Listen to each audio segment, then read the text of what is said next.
consent. 22 to 25 kinalang paka-advice from your parents.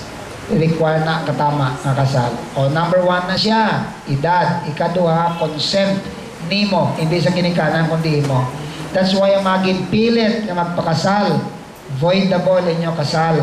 Kinala naligid sa balatyagon. Wala ka ginpilit. Ikatatlo, marriage license. Kung wala ka lisensya nga ginakuha mo sa City Hall o sa civil registrar, gina-require pa nila nga mag-attend sa seminar, ka mag-tree planting subong, kunwari ka din sa syudad, bago ka mag-baby planting, tree planting ka na, ito mga muna, para tagaan ka sa marriage license. Ikatatlo na. Ika-apat, authority of the solemnizing officer.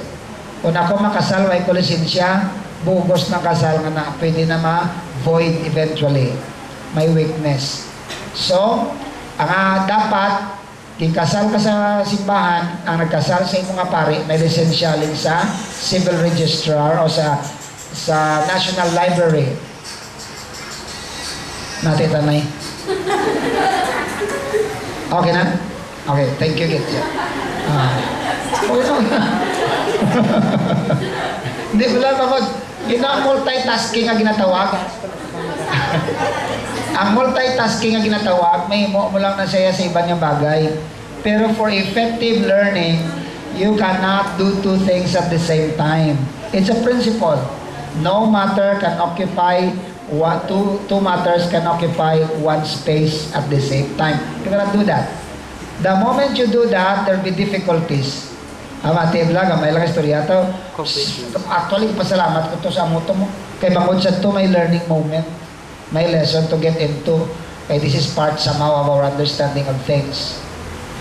Na-notice nyo kung duwang imo ginaatupag sa isa katiniyon, hindi ka effective sa tanan. Although Pinoy, grabe gino. Nagapanglansa siya, gatigang pa siya, gapanglaba siya, gatulok pa sa TV, gagakata-kata. Grabe mo yung tanan, no? Pero, very effective. No, you are not that very effective, especially. Now, ari lang. Kabalo lang kita